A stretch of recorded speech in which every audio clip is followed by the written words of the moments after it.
외국에서 온 탄비는 성실하고 다정한 동료입니다.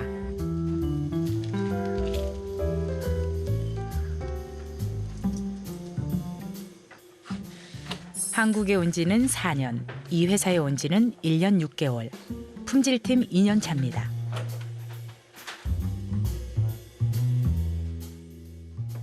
엄마의 쓰는 필요하는 용돈만 보냈어요.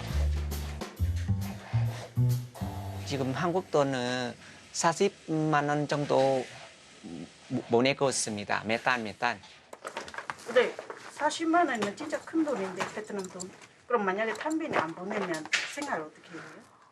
제가 없으면 좀 힘들어요. 저는 그 명절 때만. 명절 때만? 네. 왜냐면 저도 여기 애들 키우면서 먹고 살아요.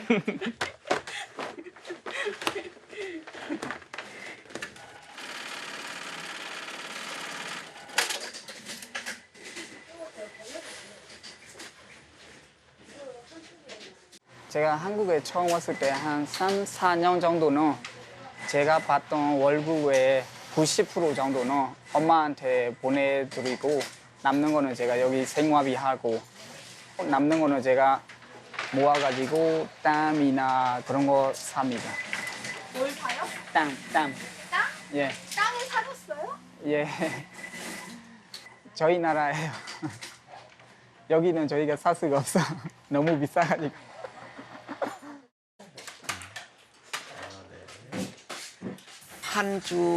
일주에 3번 정도, 3, 4번 정도 환율이 확인했습니다.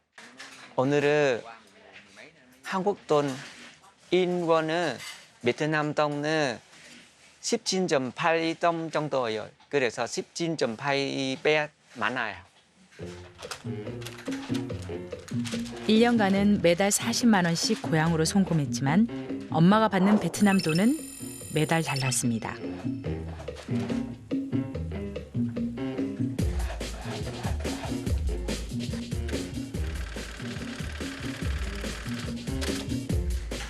환율은 확인하지 않습니다. 왜냐면 확인해봐자 내가 올릴 수 있는 거 아니잖아요. 내가 내릴 수 있는 것도 아니잖아요. 한국 돈 10만 원 보내면 저희 나라 돈 22만 원, 3만 원 그 정도예요. 왔다 갔다 죠.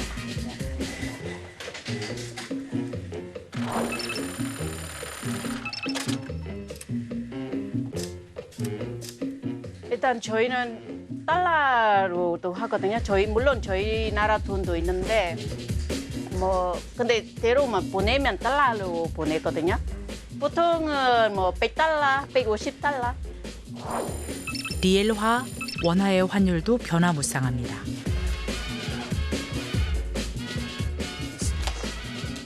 한국에서 일하며 원화로 월급을 받는 사람들입니다.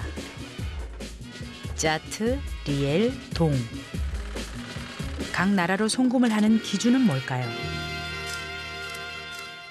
The exchange rate, the key exchange rate for any currency is between its own currency and the US dollar. When a currency is dominant,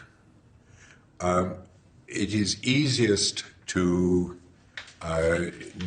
put that currency as the price for exports and imports. So the most commodities, like oil and so on, are priced in dollars in the key currency.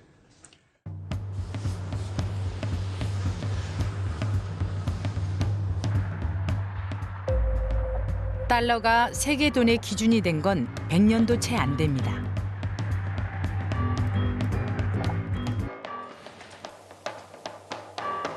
Designed to establish the economic foundations of peace on the bedrock of genuine international cooperation. 제2차 세계대전 말 44개국이 미국 브레턴 우즈에 모였습니다. 국제통화를 결정하는 회의에서 약속을 하죠.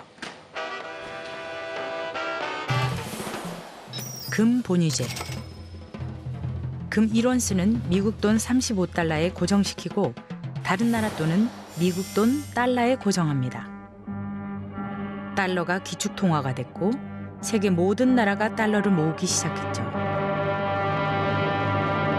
But when the promise of the United States to pay anyone gold in exchange for US dollars at $35 per ounce of gold really did not understand, in my opinion, the dynamics of money, because it's eventually going to collapse if you promise a fixed commodity in exchange for your fiat money.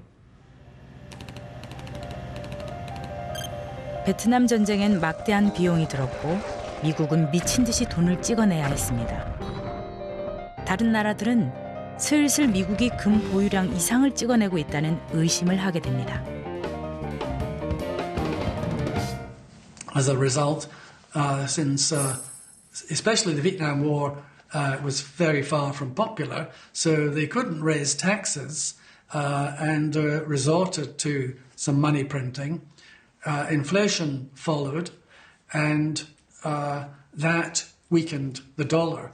That as that went on, they would not be able to hold on to the backing of gold.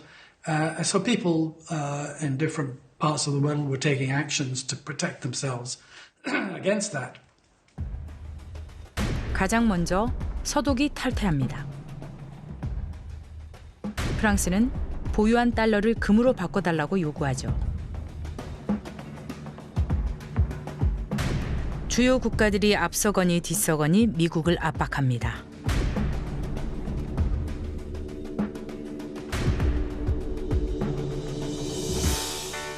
결국 1971년 미국은 중요한 입장을 발표합니다.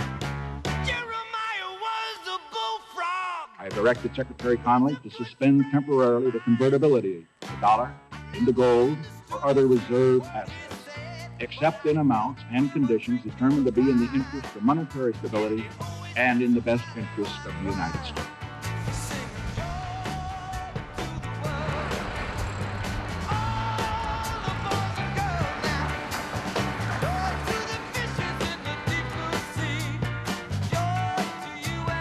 잠시 그 지위가 흔들리긴 했지만 달러는 여전히 기축통화입니다. 압도적인 군사력, 외교적 영향력, 무엇보다 전 세계가 가장 신뢰하는 돈이죠.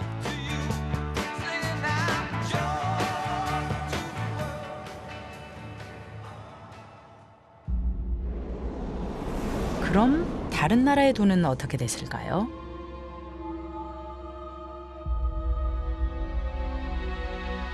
통화 정책이 더 중요해집니다. 돌이킬 수 없는 잘못을 하기도 하죠.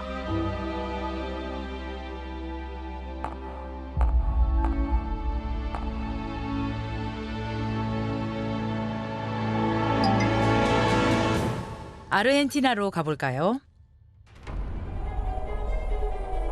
최근 물가 상승률이 200%를 넘어서며 33년 만에 최고 수준으로 치솟았습니다. 인플레이션을 넘어 초인플레이션. 돈을 마음껏 찍어낸 결과죠. 아르헨티나 페소를 달러와 비교해 볼까요?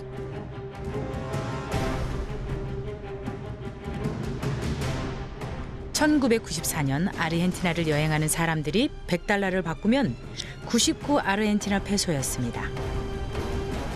그런데 2024년은 돈을 많이 바꿔준다고 좋은 게 아닙니다. 자국의 화폐 가치가 떨어진 거니까요.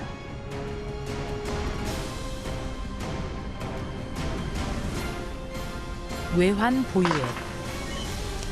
국가가 보유하는 달러의 양은 국가의 힘을 나타내기도 합니다.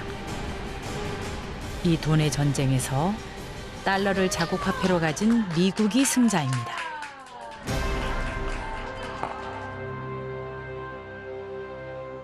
And the U.S. has a slight additional benefit, which is maybe what you're getting at, which is that a lot of people want to hold dollar-denominated assets around the world, and use dollars for global transactions, not just domestic transactions. So it's not so much the key currency gives you the advantages, but the key currency is because you have other advantages. 미국은 기축통화국이 되면서 돈을 많이 찍어내도 그다지 신뢰가 떨어지지 않는 이점이 생깁니다. 다른 나라가 다 그 달러를 원하니까요. 하지만 다른 나라는 돈을 많이 찍어내면 그대로 화폐 가치가 추락하죠. 단지 돈을 더 찍어낸 것만으로 인플레이션을 넘어 초인플레이션까지 발생하게 됩니다. 전쟁이나 혁명이 일어난 것도 아닌데 말이죠. Well, inflation is always and everywhere a monetary phenomenon. So that's a quotation from Milton Friedman, one of the famous monetary economists that we've ever had in the world. So that means under barter, we don't have inflation. We only have inflation when we have money.